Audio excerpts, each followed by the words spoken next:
Oke, ya terima kasih moderator, terima kasih. Oh ya salah. Jadi selamat malam, salam sejahtera, Mas Denny. Iya Mas, selamat malam juga Mas. Nah hari ini kita akan ngobrol dan bertemu lagi dengan KR53 ya. KR53. Malam ini kita coba untuk bicara soal tipis-tipis lah. Ngobrol kesenjangan ekonomi dan dampak sosial dalam perspektif warung kopi ya. Perspektif orang awam. Nah itu teman-teman sekalian, saya kira kita mulai saja. Jadi saya itu sedang ada masalah apa? Kalau kemarin itu Mas Denny, jadi ada kejadian yang sedang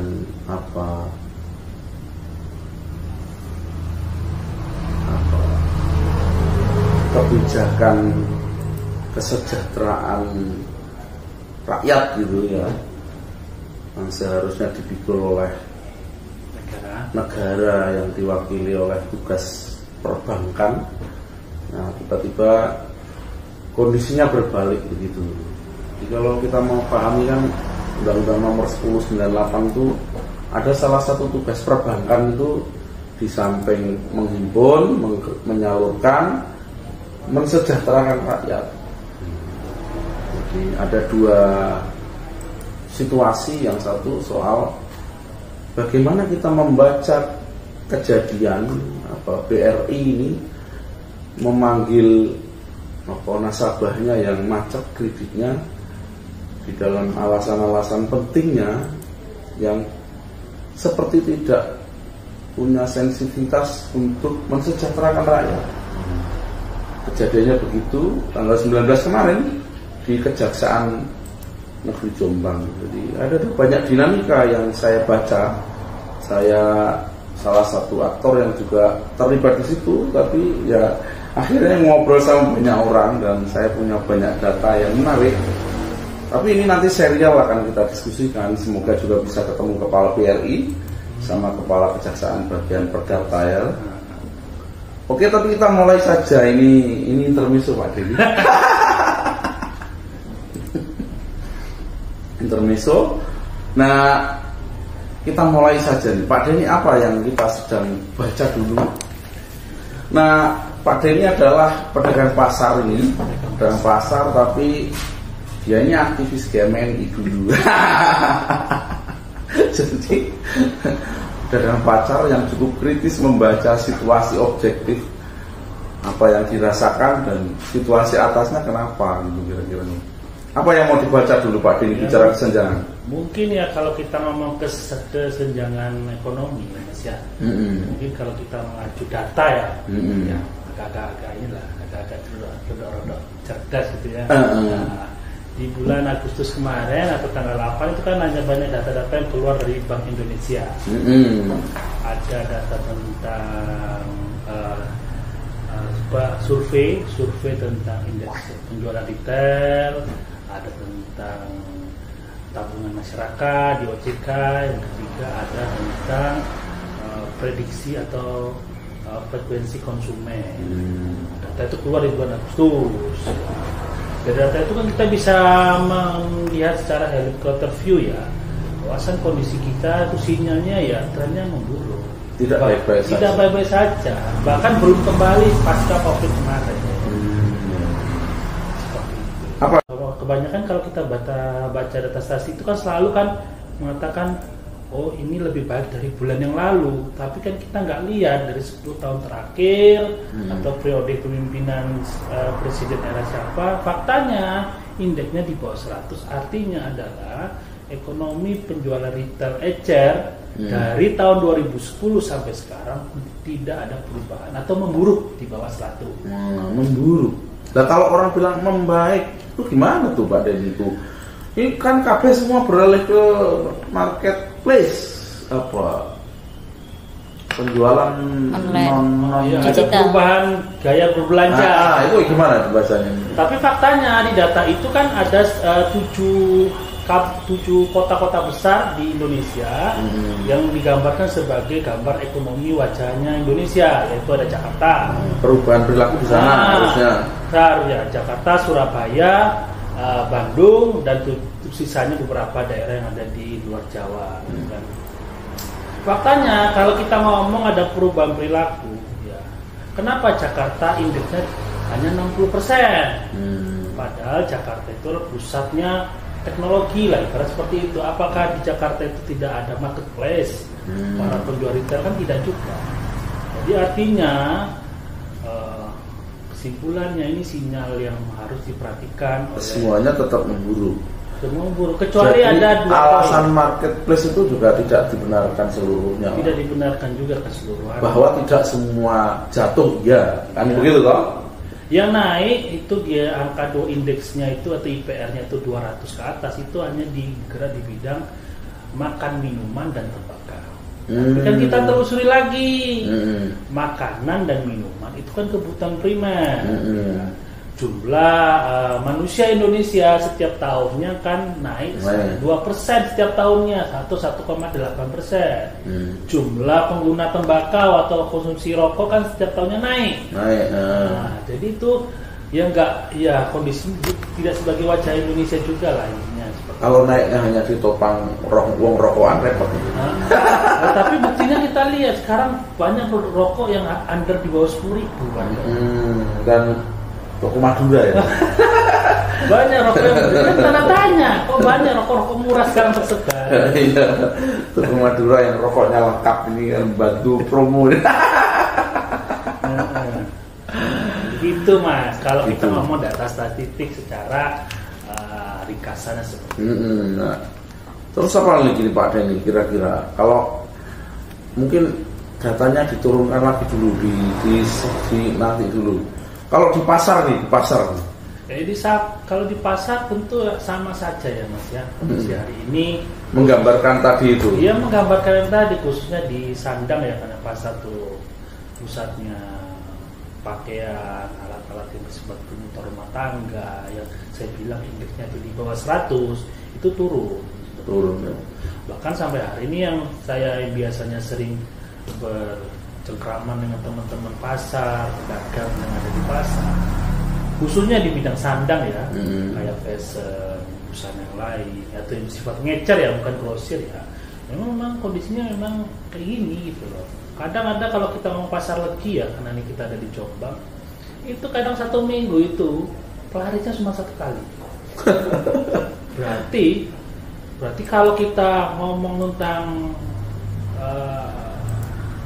kalau kita ngomong tentang standar kemiskinan ekstrimnya, data pemerintah yang katakan di atas 500.000 itu ada disebut sebagai miskin ekstrim, berarti orang-orang pasar itu ya termasuk miskin ekstrim itu. Jadi kelompok kelas yang nampaknya kemarin kayaknya pedagang pasar itu sejahtera sekarang ekstrim ya. Jadi ada kemiskinan ekstrim, ada kerentanan miskin. Wah, lumayan. Jadi kita ini menjadi apa nih? Kemudian kita mau sedang bicara apa nih? Ini dipakai untuk membaca apa Pak Denny? Kalau di pasar tuh gak payu itu pedagangnya ya miskin, kemudian pada gak beli itu juga miskin juga apa? Iya. Nah terus apa yang kejadian-kejadian menarik kemudian melihat situasi? Ya, kejadian menarik kalau kita lihat di media ya, 3-2 hari yang lalu. Ini dampak sosial ya. Ada kasus orang lapar, maling toko buah, mungkin padahal yang cuma dimaling cuma beberapa apel atau buah. Itu kan sesuatu hal yang ibaratnya kan dampak dari ekonomi hari ini. Oh, itu kan bukan yang menarik, yang susah. Yang susah. Kalau yang menarik, misalnya, dinas pendidikan masih bisa senang-senang. Nah, ini kan cukup jadi prihatin juga ya Mas ya. Ini tidak jadi semacam diskusi yang disukai oleh pejabat negara hari ini gitu. Kan cukup perhatian juga, atau calon-calon yang ingin menjadi bupati hari ini. Oh ya, yang menarik misalnya, jadi hari ini politisi-politisi itu masih punya kekuatan, masih bisa unjuk gigi dengan banyak program-program negara begitu ya, bagi-bagi kesejahteraan begitu, pakai tas-tas yang baik itu kan, masih itu yang menarik maksudku Pak Denny. Yang menarik itu sama yang glowing yang bisa jadi sejahtera di kantor dinas itu kan. Tapi sementara yang kan disebut senjang mesti dideskripsi Pak Denny. Yang sementara yang susah itu nyuri buah, terus angka perceraian akibat konflik ekonomi. Betul. Kemudian itu perceraian lumayan, itu ribuan per tahun, masalah ratusan kayaknya per tahun. Ribuan Pak. Ribuan. Jadi terus meningkat dalam posisi ekonomi yang kalau kita bilang buruk atau stagnan, itu selalu menandai persoalan data perceraian di pengadilan negeri, pengadilan agama Jombang. Itu yang dulu. Nah, saya kira yang dramatis ya kemarin itu Pak, dan di kejaksaan itu BRI itu nggak masuk media ya? Ya itu nggak masuk media itu. Jadi karena medianya lebih suka yang menarik dalam. Kalau sekarang tuh tidak lagi bad news is good news. Is good news itu is fulus news. Padahal kalau kita ngomong aturannya, seharusnya kejaksaan itu kan sebagai penengah dari antara konflik perdata antara nasabah dengan pihak bank, kan seperti itu seharusnya. Kira-kira begitulah. Kalau tidak, advice hukum lah ya. Advice hukum itu apakah eskalasi yang diharapkan oleh BRI menaikkan status macam-macam dalam birokrasi untuk dia untung. Sebenarnya kan prosesnya kan untuk dia untung aja kan. Kalau tugasnya tetap untuk kesejahteraan rakyat sebenarnya Pak Denny. Ini nggak pernah di cropping.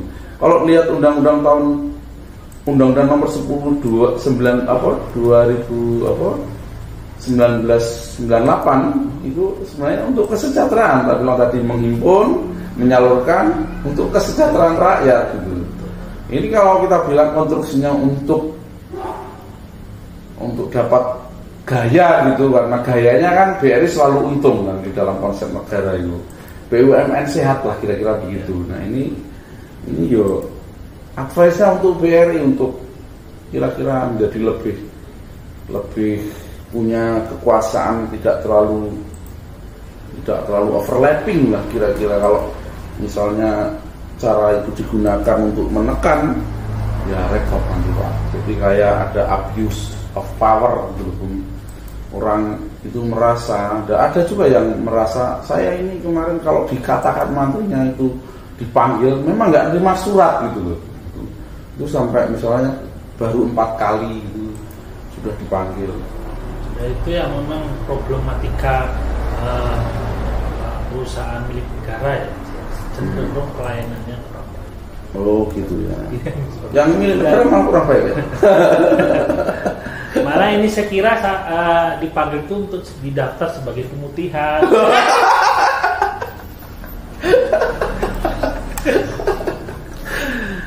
Nah itu luar biasa saya dengar, dan ada juga lumayan menarik itu, ada orang utang itu angkanya tidak perlu saya sebutkan karena terlalu kecil kan. Itu membayar sudah 2 kali lipat lebih, dia masih dipanggil kejaksaan gitu. Karena diperpanjang begitu. Itu waduh, ini negara seperti nggak ada yang ngurus yang begitu kan. Tidak sensitif lah tentang kondisi ekonomi rakyat lah. Saya sih optimis sebenarnya di dalam banyak konstitusi orang ini bisa diselamatkan. Misalnya keberadaan OJK menjadi ruang yang bisa memberi penengah juga Pak Denny. Saya dapat info harusnya orang-orang kayak gini ini bisa, bukan diputihkan, dia sudah membayar lebih Pak Denny. Sudah berbunga-bunga, dan ini orang kerjanya buruk Pak. Ya banyak juga teman-teman itu itu yang tukang parkir di luar itu kan, dan kasusnya sama gitu loh, pinjaman semuanya menumpuk, akhirnya kesulitan untuk membayar, ekonomi semakin sulit, orang belanja ke pasar semakin sepi, akhirnya berdampak untuk cicilan. Cuman kan akar masalah itu kan tidak pernah dibahas oleh bank. Nah iya, kayak kemarin kan kita bilang apa force mayor itu kan yang bikin yang mengendalikan negara Pak ini. COVID-19 itu kan negara yang mengendalikan itu. Sebenarnya rakyat itu kalau mau usaha baik-baik nggak banyak yang bangkrut juga. Nggak ada yang mau bangkrut. Ada yang mau bangkrut. Apalagi usahanya bukan berbadan hukum. Siapa yang mau bangkrut? Cuma masalah gini kalau saya lihat Mas, saya lihat memang pejabat publik hari ini hanya melihat data itu sebatas ekonomi kita naik 5%. Tapi tidak melihat secara penuh bahwasannya tren kita semakin turun, khususnya biaya konsumsi rumah tangga. Dari situ kan sudah terlihat, itu satu. Yang kedua, dari jumlah tabungan masyarakat, ketimpangannya semakin luar biasa, bahkan tidak ada yang nabung. Jadi itu terus terlihat. Yang nyimpan banyak, beda loh nabung sama nyimpan. Kalau nabung yang kecil-kecil gitu, yang nyimpan itu langsung besar gitu. Nah, itu yang kalau menurut saya perlu ada sensitivitas pejabat publik untuk melihat. Sensitivitas untuk membaca data, sekaligus mungkin bersikap. Ya kalau nggak bersikap sih sekaligus membangun kebijakannya ya. Saya kira untuk teman-teman pedagang atau masyarakat Indonesia sudah melakukan ikhtiar Pak. Sisanya kan kita kan butuh policy atau kebijakan. Ya pasti Den. Jadi kalau misalnya kalau dalam atmosfer besar itu soal moneter sama soal inflasi. Ya kalau keduanya problem itu kan yang bertugas siapa? Kan bank sentral kan? Bank umum kan sebagai katalisatornya. Jadi Anda juga sedikit bertanggung jawab lah, kan gitu kira kalau kita mau bilang. Kalau rakyat ini sedang terganggu di dua istilah moneter dan inflasinya terganggu kan ya terganggu. Belum lagi tadi terganggu karena COVID gitu kan agak luar biasa itu. Tapi menurut saya yang paling bertanggung jawab ya pejabat publik dan Pemda, khusus bergerak di bidang ekonomi. Ya. Karena saya lihat namanya kita misalnya pedagang pasar, ya kemampuan mereka hanya sebatas hari ini kerja jam sekian sudah selesai. Terlepas dari itu tentu polisi dari pemerintahan daerah apa yang mau dilakukan buat contoh kalau mau pasar, apa yang dilakukan buat pengelolaan pasar hari ini. Bisa dibangun ya, menjadi menarik, menjadi punya privilege, punya kebijakan strategis untuk membantu. Karena ekonomi rakyat itu bisa tumbuh dan berputar selain tentang pengelolaan manajemen yang baik, pengetatan tentang usaha gaji minimum bagi pekerja di pabrik itu kan perlu dipertegas juga. Ini menyerang satu kelompok. Saya kan jika masyarakat gini Mas, rumusnya GDP itu kan ini rumusnya indeks ekonomi naik dan turun itu kan kalau kita lihat secara teori kan rumusnya pertama konsumsi rumah tangga ditambah sama pengeluaran belanjanya negara atau kalau pengeluaran belanja daerah itu ditambah lagi dengan investasi, ekspor impor dikurangi ditambah sama sisa yang tadi itu. Rumusnya kan itu sebenarnya. Masalahnya hari ini pemerintahan hari kalau saya lihat sebagai orang awam hanya berfokus pada investasi. Benar nggak Mas? Ya benar. Investasi yang ternyata juga nggak masuk. Dan yang kedua, yang domestik itu kurang diperhatikan. Contohnya tentang gaji buruh, gaji buruh, terus tentang harus belanja rumah tangga, gaji honorer, gaji ekspor impor, bicara ekspor impor dan lain-lainnya. Nah itu kita sudah bicara soal baik, dulu rumus-rumus perilaku kebijakan. Sudah berapa menit ini Ibu operator? 5 menit lagi. Kurang berapa? 5 menit. Loh kok cepat sekali, kita ini kan masih bicara cukup tipis. Pak Denny, saya ini masih apa namanya, masih kita mesti apa melihat situasi yang kadang-kadang bersifat menurut kita emergensi. Seharusnya negara bisa mengatasi hal-hal yang sangat kecil yang krusial. Kalau di pasar itu sebenarnya apa tuh Pak yang krusial untuk diatasi? Kalau kita lihat es krim atau es krim, nah kemiskinan es krim itu kan saya kira kan bahasa itu nggak selalu dipahami orang itu. Dampaknya apa tau wong kuwi ngono iku iso tuku dolane dolar sekolah do wong iki. Kalau kita ngomong krusial berarti kan di luar dari ekspektasi atau di luar dari standar. Masalahnya hari ini pengelolaan pasar mau nggak mau itu di bawah dari standar, jadi nggak ada kata krusial sebenarnya. Kerjanya memang tidak sesuai standar, tidak ada pergerakan atau perubahan untuk pengelolaan pasar menjadi lebih baik. Nah itu, jadi ya kerja sesuai standar dulu aja lah, nggak usah ngomong krusial kan gitu. Enggak, yang krusial ini maksudku lah dampak orangnya yang enggak, misalnya mari kerja nang pasar terus buyar gak dodolan itu kan yo. Ya, banyak. Dampak sosial itu yang menurut saya menjadi terkrop gitu loh Den. Jadi ono misalnya di pasar Nogi itu pedagangnya dari 300 menjadi 150 itu kan. Oke, berarti jumlah orang yang berdagang hari ini misalnya 20% kios, 20% yang di bawah, bukan gedung pasarnya ya, luarnya itu 20% nggak kosong. Banyak sekali toko-toko yang kosong. Bahkan mau dijual pun bingung, mau dilempar ke bank nggak bisa. Jadi nggak ada yang beli juga kalau dijual ya. Kalau pasar dalam lantai atas itu udah pasti 85% kosong. Terus mereka tuh bercerita nggak lah? Biasanya pasar kan, kemudian nongkrong di situ kan berkeluh kesah Dan. Ya berkeluh kesah, masalahnya kan hari ini kan teman-teman paguyuban pasar kalau saya lihat walaupun saya nggak masuk dari bagian sana, itu kan nggak punya alat komunikasi langsung kepada pemerintah daerah. Nah seperti itu. Bukannya malah ono komunikasi? Enggak ya? Nah tidak macam-macam sebenarnya. Ya, intinya tidak ada komunikasi. Malah hari ini saya lihat kejaksaan sangat getol hari ini ke pasar. Pasar malah kejaksaan ke pasar untuk mereview tentang apa namanya itu HGB menjadi hak sewa atau proses seperti apa. Ya, itulah skandal hukum lainnya. Bisa ada di media. Jadi 1 bulan ini kayaknya udah 2 kali. Untuk tanya dari toko ke satu tanya.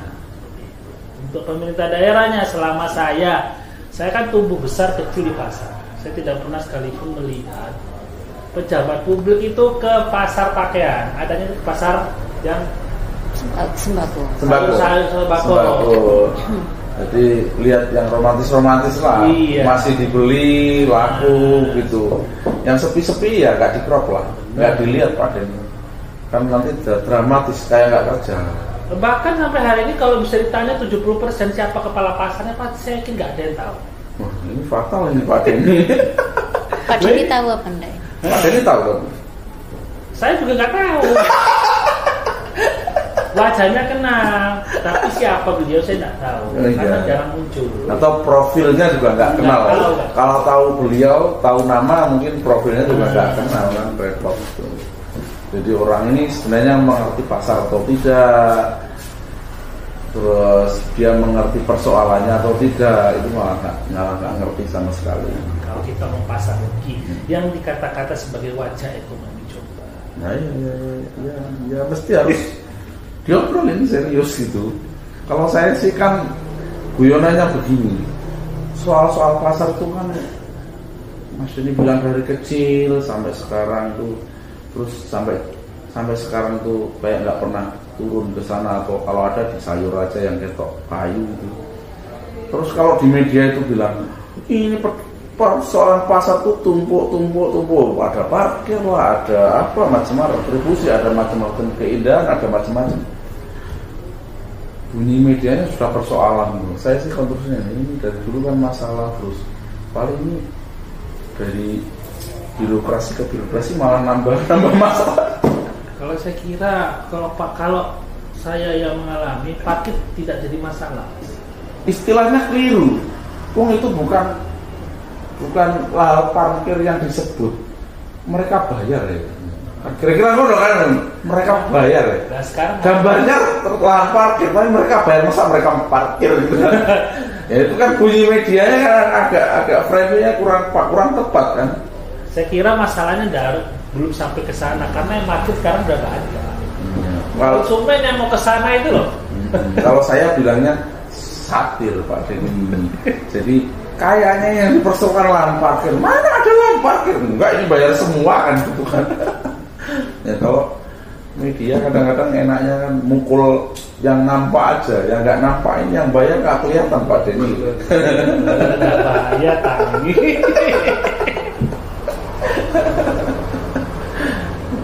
Kesimpulannya poinnya. Ya kita memang warung kopian kan nggak perlu ada kesimpulan Pak Denny. Jadi kita yang penting kan diskusi ini ganyang gitu, kemudian bisa dipahami sedikit-sedikit, memantik pikiran kritis gitu. Ya kalau dibutuhkan misalnya rakyat itu semakin lama harus punya kekuatan untuk show of force, menunjukkan kekuatannya. Salah satu contoh putusan MK itu kan Pak Denny. Putusan MK itu adalah gambar bagaimana rakyat mendukung keputusan MK dalam sepenuh pikirannya dalam konsep demokrasi. Saya kira ada banyak situasi ekonomi ini yang juga bisa terus disuarakan untuk menjadi lebih kritis. Mereka lama-lama bisa menunjukkan kuasanya untuk bahwa rakyat ini merupakan elemen penting negara. Kalau kita bilang pilarnya adalah rakyat, itu kita ini kan sudah setuju menyerahkan sebagian kemerdekaan kita kepada negara dan diminta untuk membayar pajak yang secara sistematis. Kira-kira mereka sudah ngambil itu, tetapi haknya kemudian konsekuensi hukumnya itu selalu tidak diterima dengan kebijaksanaan yang cukup. Kebijaksanaan yang cukup itu tidak selalu, bahkan kadang-kadang malah yang susah itu, yang miskin, yang kiri itu malah lebih berat lagi. Misalnya tadi itu soal misalnya hutang piutang bank, kan perilakunya kan sama, presurnya bahkan yang kiri kan lebih berat daripada hutang yang banyak kan. Bukan, tak kira ya masalah. Nah, saya lihat kalau masyarakat ini semakin tidak, nanti ini kan meletusnya malah lebih bahaya. Oh, ya. Malah tidak diduga-duga. Kayak provokasi. Betul itu. Dan maka ketika ledakannya itu tidak diduga, tidak diperhatikan, tidak diprediksi oleh pemerintah daerah, malah nanti kemana-mana satu kasus kriminal semakin meningkat. Ya, dan lain-lain. Ya, saya kira itu ya. Jadi yang paling sederhana kriminal. Jadi kalau di situ nampaknya kan masih terus akan bisa menunjukkan kuasanya Pak. Tapi kalau saya ingin bilang Anda tadi, saya pikir ingin bilang bahwa orang sudah mulai bicara revolusi karena kesulitan ya, agak repot Pak Denny. Atau tadi Pak Denny bilang orang sudah mulai bicara soal pemutihan hutang bagi yang kere gitu. Ya tapi itu kan pantas untuk disuarakan dan dalam konsep moderasi. Coba kalau misalnya kita udah nggak percaya bank ini datanya gitu, dan nggak perlu dipercayai, ada banyak kelompok yang sudah bicara begitu kan, yang kita tahu. Tapi kan kita nggak begitu amat sebenarnya, sebenarnya. Kan kita mau bilang, kalau masih bicara pemutihan masih logik. Nah, bicara anti itu repot gitu. Begitu Pak Denny, tapi ini operatornya hilang.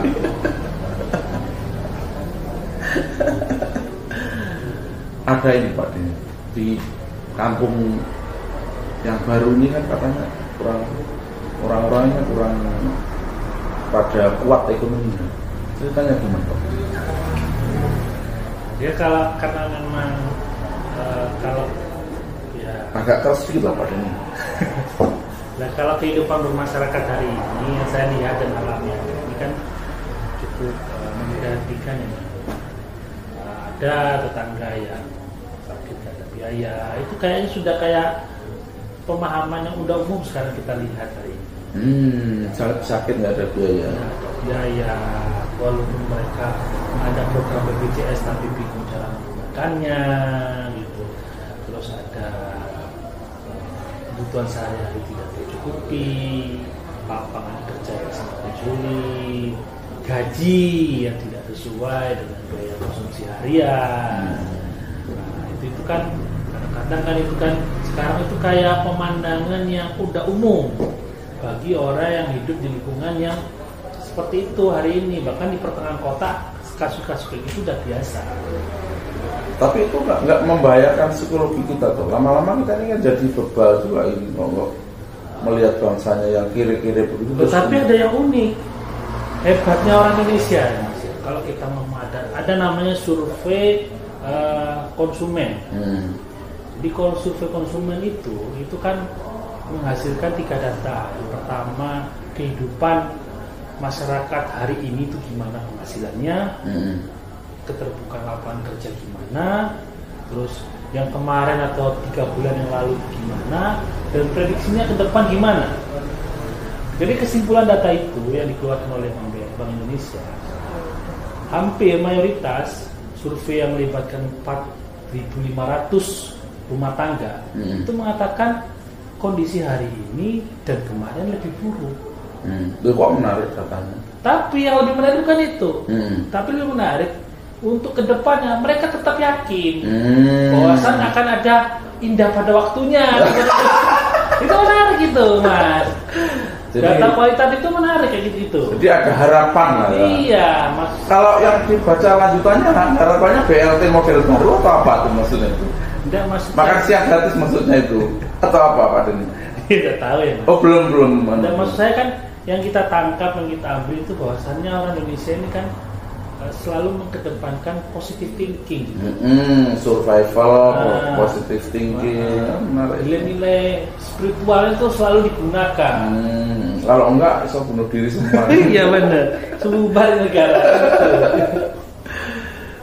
Padahal tadi itu faktanya di lapangan di kota-kota kita sudah semakin miris ya. Iya, dia mengakui dalam data itu ya kualitatif itu. Hari ini buruk, lapangan kerja semakin kecil, biaya hidup semakin susah. Tapi kedepannya dia terlalu optimis bahwasan akan ada indah pada waktunya seperti itu. Ini kan data yang menarik kalau kita lihat perilaku masyarakat tadi. Oke, Pak Denny. Oke. Terima kasih. Matur suwun. Assalamualaikum warahmatullahi wabarakatuh. Waalaikumsalam warahmatullahi wabarakatuh.